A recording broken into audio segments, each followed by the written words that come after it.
Hello and welcome to the Hopecast with Rachael Flick. Rachael is a speaker, inspirational author, and an overcomer. As Rachael is walking through her own journey of grief, she's challenging others to persevere and overcome their own circumstances. Find out more at rachaelflick.com. Here now is your host, Rachael Flick.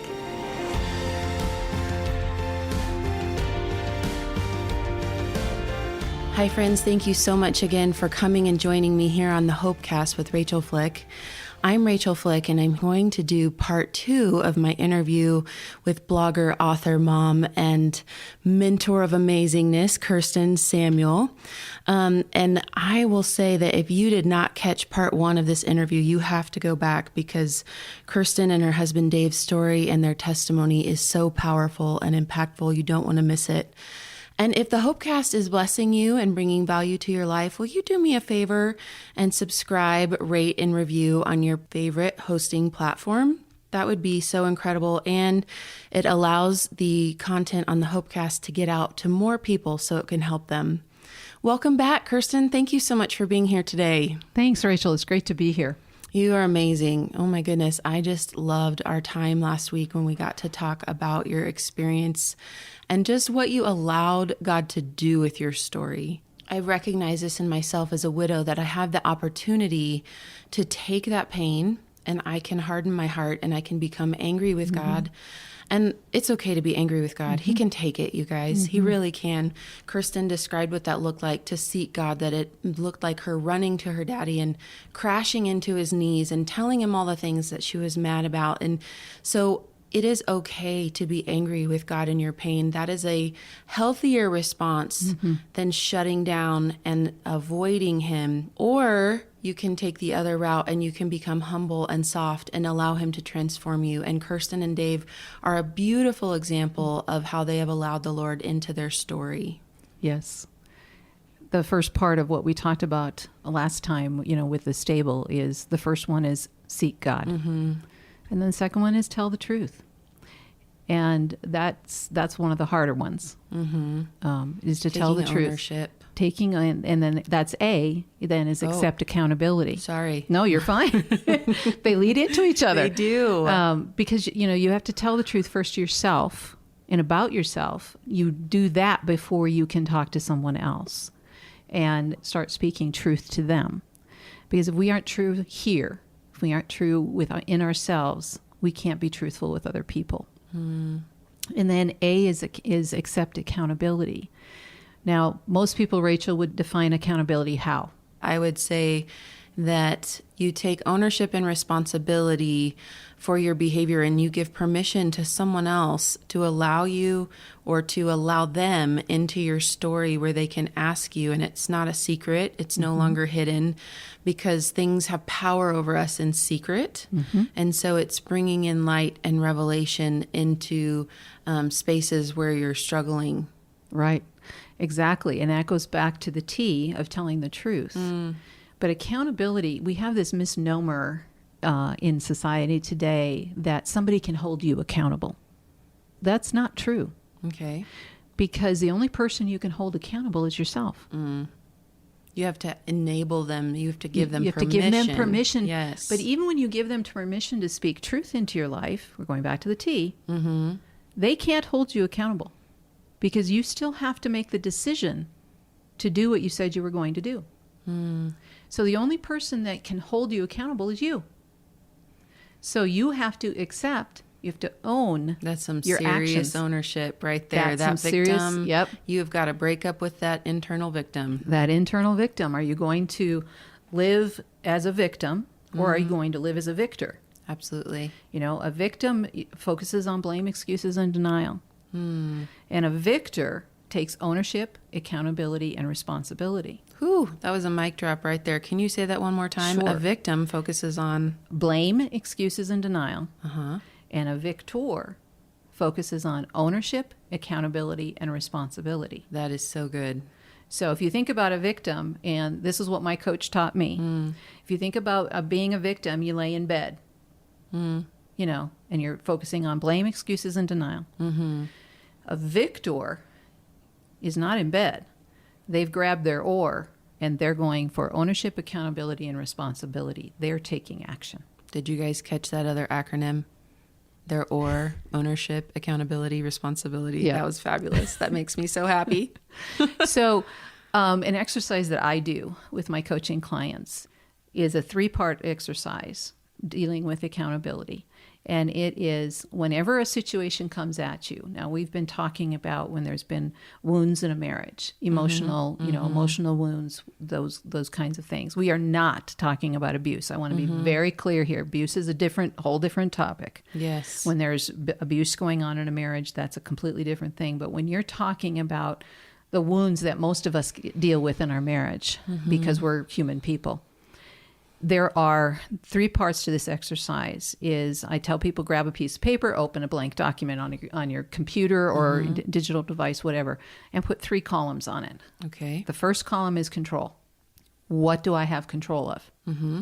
The second column is what can't I control? No control is the title of that. So you have control, no control.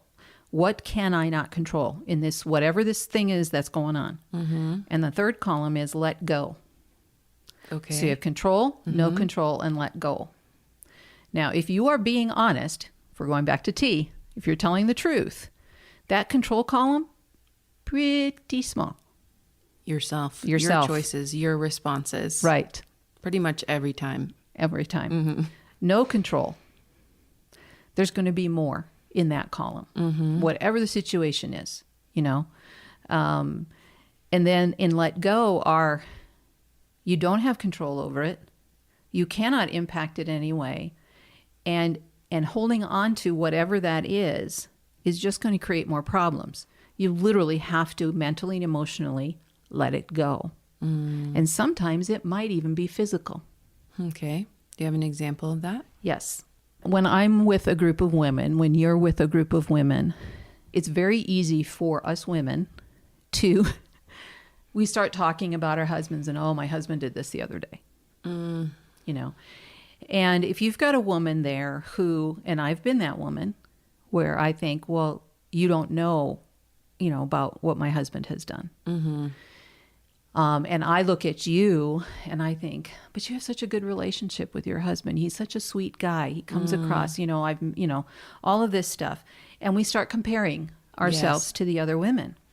Well, we do that in every area of life Yes. as women. We are like lining each other up and trying to figure out if we're valuable enough in comparison. Right. What can you control in this situation? When all the women are going on, and they start either to go into, well, my husband does this or my husband does this, and you and your husband have just had a disagreement, and maybe it's been more than a disagreement, and you're looking at it and you're saying, well, my husband never does that. My husband never does this. Blah, blah, blah, blah, blah, blah, blah. And so what can you control in this situation? You can control your thoughts. You can control how you respond. And you can control your expectations. What you can't control, you cannot control your husband. Right. I'm sorry. You never can. Never. Never. You can't control what other women think about you. You cannot control what they're even telling you, because you don't know if what they're telling you is the truth or not. And what do you have to let go of? You have to let go of the false assumption that everything that they're telling you is truth, that their husbands are perfect, that you can even change your husband. That's one that drives me crazy. Oh, yeah. I can't change anybody but me. So as we get into these situations, I had a situation just recently happen in my life where it was a fraudulent situation. Okay. So fraud has been actually happened against me. All right. And when it first happened, all of the emotions are going crazy. I'm sitting here going,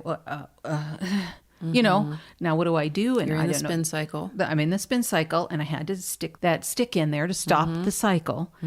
And I went right back to this exercise. What can I control? What's where I have no control? And what do I have to let go?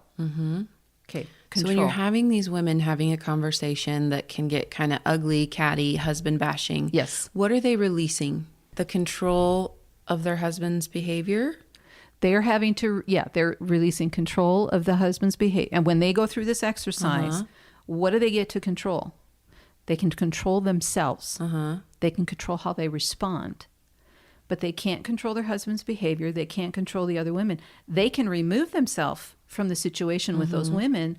And if this is kind of a toxic environment for them, where these friendships are actually dragging them down and not building them up, they can remove themselves from those friendships.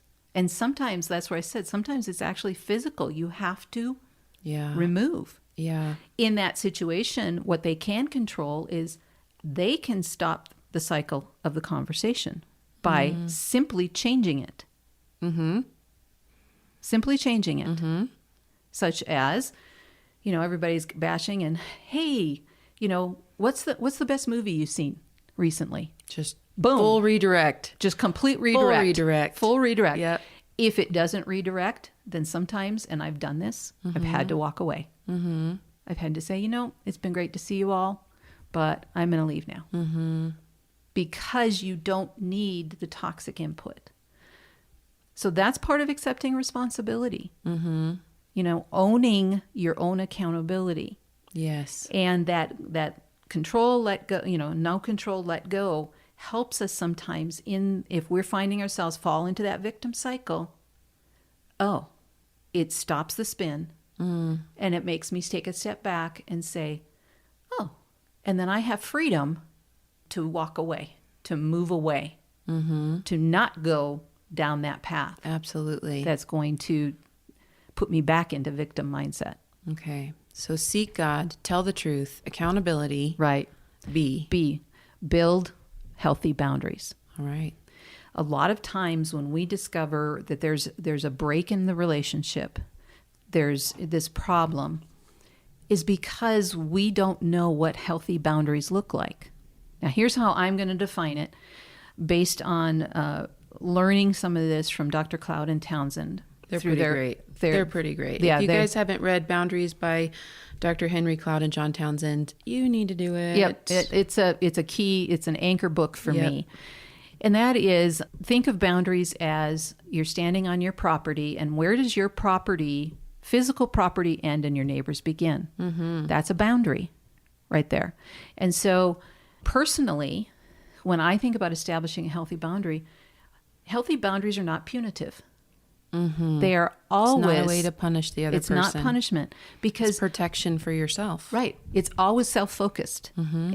And not negative self-focus. And this is where I said healthy boundaries. You can draw a boundary that's not healthy. Absolutely. But a healthy boundary is, I respect myself enough that when we get into an argument, because we're human and we're living with another person, when we get into an argument, I am not going to lash out and make this personally about you instead of the issue at hand. Right. So when that happens, I'm going to ask for baby timeout. boundaries. I call those baby boundaries, by the way, because I think when people are learning, they haven't really done it ever before. And in Christian culture, we're often taught that boundaries and love are separate ideas. Right. When truly they are aligned, very good friends, that when we love well, we have healthy boundaries. And so a lot of times when people are first learning how to do boundaries, it's kind of aggressive. It's kind of like, here's my line, and so Kirsten's teaching us boundaries 2.0.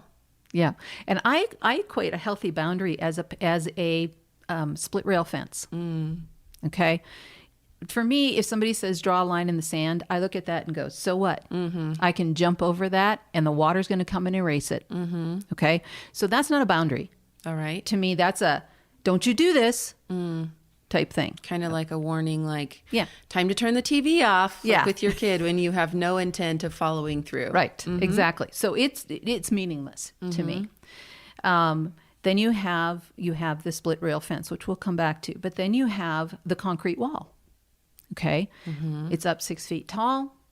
It's really not going to keep somebody out if they're determined to get in, but it's going to slow them down. It's going to keep you in. It's going to keep me in. Like And- it's very isolating. Right. Because it blocks my vision. Okay. But it's not going to keep somebody out if they're determined to come in. It's going to slow them down. Yeah, that would definitely be like the victim controller cycle in the attachment theory, where that's a very dysfunctional relationship if someone is blasting their way through your submit wall. Right. Okay. And then we have barbed wire. Okay. You can still get through it. You can see through it. But boy, you're going to get pricked and hurt, coming through that thing. So it's not friendly. It's really meant to hurt you, to hurt the other person. So it's still self-protective. Yeah. But it's really meant to cause harm to another. And then I look out, and because of where we live, I look out and I see the mountains. Okay. If I establish that kind of a boundary, I am really saying to you, I want you as far away from me as you possibly can be, and I am going to make it as hard as possible for you to get anywhere near me. You are dead to me. You are, you are just, I've got you. Yep. But a split rail fence is, one, it's nice to look at. Two, you can see through it. You can stand one on each side of the other, and you can actually have contact with the other person, and you're not going to get harmed, like with a barbed wire. Right. But it says, this is where I end, and this is where you begin. But I want to have community with you. So in some ways, it's welcoming. Yes.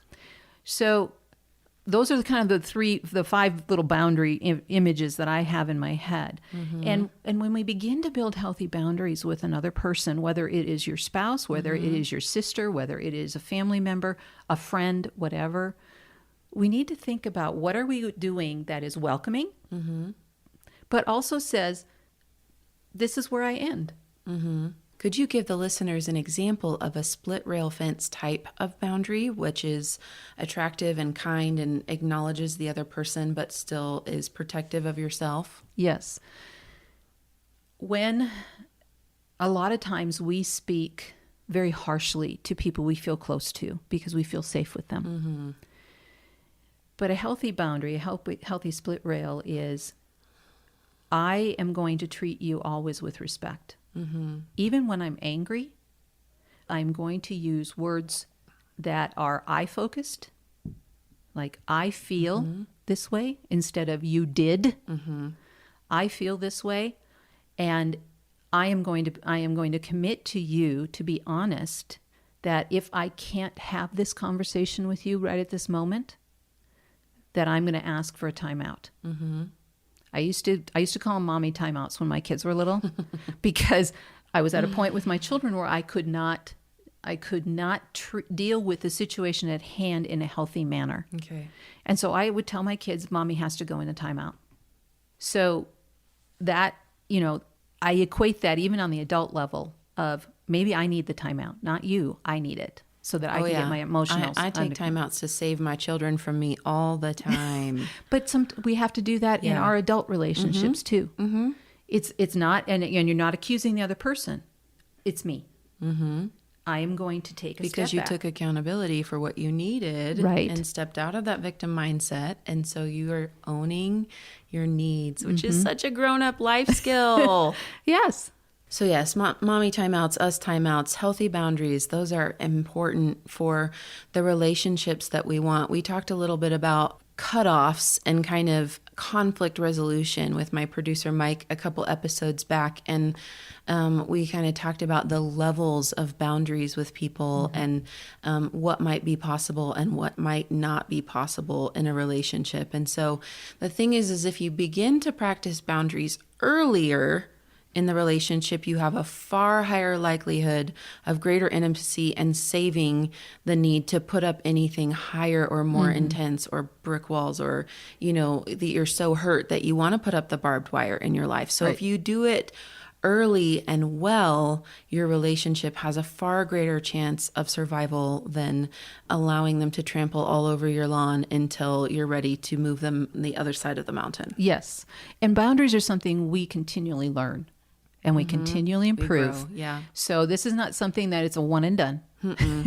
and that's what the tricky part about it is, learning the boundaries. But that's also the tricky part of building stability in your life. And then the next one is L, which means listen actively. Now, as a counselor that there are different kinds of listenings.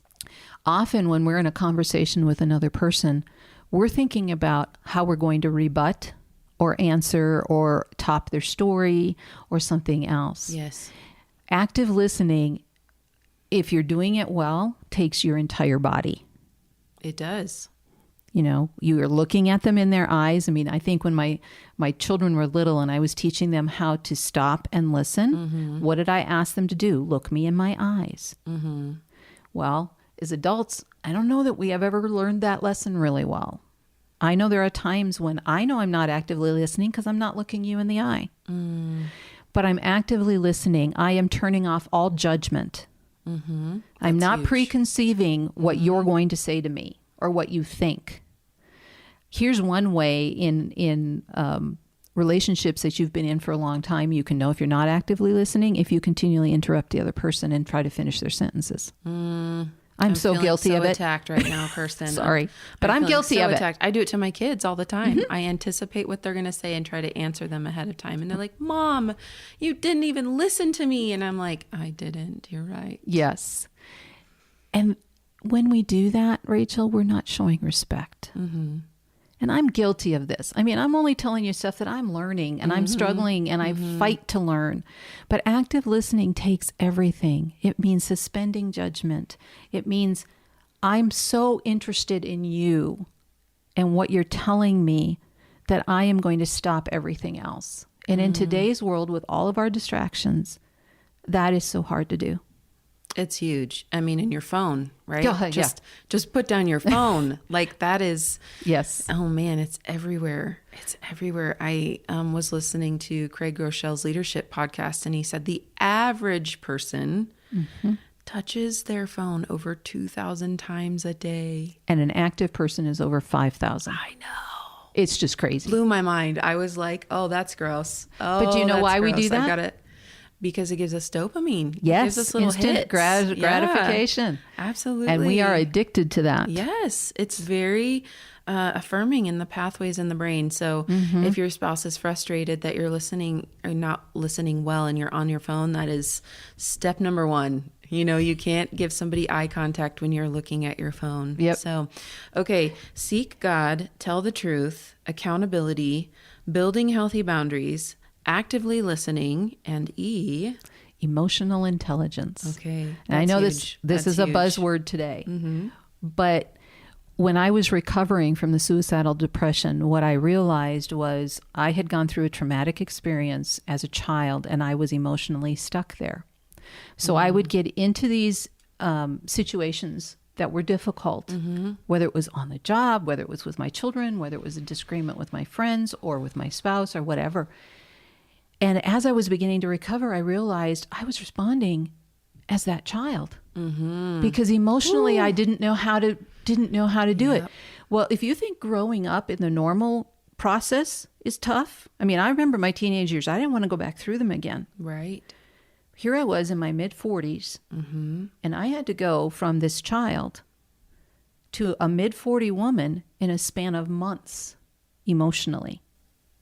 So we call this arrested development. What happens is when you are damaged by a traumatic event, that part of you stops developing emotionally any further than that. So if you get into a conflict and you're like, wow, I feel 15 right now, or man, you're like very much younger, right? Like less language, less functioning. I'm like 6 right now.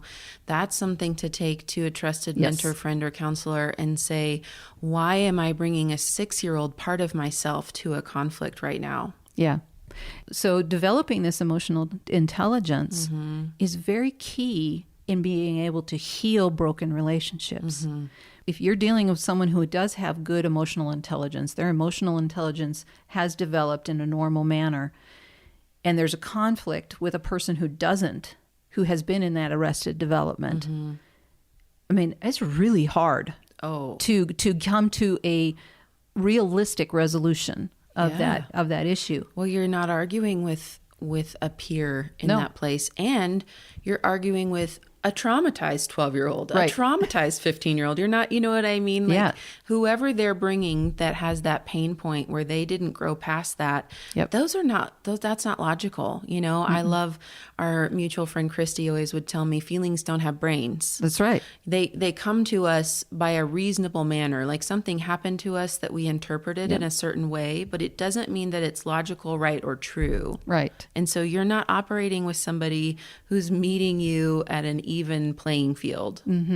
Very true. And you've got to understand in that situation, if you're the one who is not emotionally responding in an intelligent manner in that situation, that's a red flag for you. Yes. And it's okay at that point to say, I need help. I need help. And it doesn't mean you're any less of a person. It doesn't mean that you're, anything's really bad. It just means you need help. You need help to learn how to move from where you got stuck to where you are today, and then to accept it, take your ownership, take your accountability, and begin to do what you need to do to get healthy, to do the work. You can't heal a broken relationship with another person if you're not willing to do the work yourself. And you've got to do it. And if you've got two people who know they're both broken, because let's face it, we're all broken. We're all messes. We are. We're a mess every single People day. are messy. Yep. If you've got two people who are looking at each other and going, I'm a mess, you're a mess, but we're fighting on the same team. We're on the same side. You got a fighting chance because you're pulling together. I've pictured myself sitting in a rowboat or in a canoe. And if you've got one person paddling one way and one person paddling the other way, you ain't going anywhere. You're stuck fast. It's really funny that you use that example because I've heard of a two-person canoe rental, and the people who rented them out to you to take them out called them divorce boats. Yes, because you would get so frustrated if you couldn't come into alignment with your partner rowing that canoe that you would want to get divorced when you got back on shore. That's right, because when you're not pulling together, you're not communicating together, you're not understanding that you each have each other's back. The whole reason that you're doing this, walk together through life, is because you're better together than you are apart. And sometimes when we get these wounds in our marriages, when we get these issues that come up, we start to wonder, we doubt, is it worth it? Yes. Well, the problem is we always forget that wherever you go, you are there. You take you with you. Yourself with yourself. Yep. And so, yes, you might be struggling in a marriage, but statistically, the people who get divorced and then get remarried, the statistics of them divorcing are higher because they didn't resolve. You didn't learn the lesson. You brought yourself into the new marriage. Right. You brought it all with you. You hear about everybody has baggage. Well, we moved in a year ago to a new home, and I was standing unpacking boxes, and we had packed very quickly because God sold our home very quickly, and it was a beautiful thing, and then provided this new place, and it was a beautiful thing, and I'm standing here unpacking boxes, and I start pulling things out of this box, and I'm like, why in the world did I pack that? Should have gone in the trash. But I brought it with me. Yeah. And as I stood there unpacking that box, I realized that's my life. If I don't deal with the trash and get rid of it, take care of it, I take it with me wherever I go. Right. And so if you want to have stability in your marriage, you got to start doing the S.T.A.B.L.E. You've got to seek God. You've got to tell the truth. You have to accept accountability. You have to build healthy boundaries. You have to listen actively, and then you practice that emotional intelligence. That is so hopeful, Kirsten. It That is is so hopeful, because I think that many times people come into marriage having heard that it will be hard, but not having any idea how hard, and then not having the tools to work through the hard. And what you just gave us is an incredible tool for our tool belt to start taking stock of what's happening and actually approaching it in a practical and tangible way. You guys, we are so blessed to have had this time with Kirsten. And if you would like to to connect with her about Aftershock Recovery. And honestly, she's an incredible mentor on marriage and parenting and personal growth and so many amazing topics. You can get to her at Kirsten, Kirsten D Samuel.com. And a reminder that she has offered the listeners of the Hopecast the incredible offer of a free copy of her book plus $9 shipping, Choosing a Way Out When the Bottom is Not the Bottom. And KirstenDSamuel.com/Rachael is where you're going to find that. And I will put that in the show notes, and I will be promoting that on my content as well. Thank you so much, guys, for tuning into this episode of the Hopecast with Rachael Flick. I look forward to connecting with you again on next week's episode. Be blessed. You've been listening to the Hopecast with Rachael Flick. To find out more, go to rachaelflick.com. While you're there, you can book Rachael for your next speaking engagement. Her inspiring message will be sure to engage and touch the heart of your audience at your next conference, church event, or business function. Go to rachaelflick.com to book her today. While you're online, you can discover more information about all of the platforms that this podcast is on. Also, be sure to click on the social media icons at the top of the page, and you will be directed to Rachael's social media sites. If you listen to the show on Apple Podcasts, we would appreciate if you would subscribe and leave us a review. Well, that's all the time we have for this episode. Thanks for joining us, and we will see you next time for another edition of the Hopecast with Rachael Flick.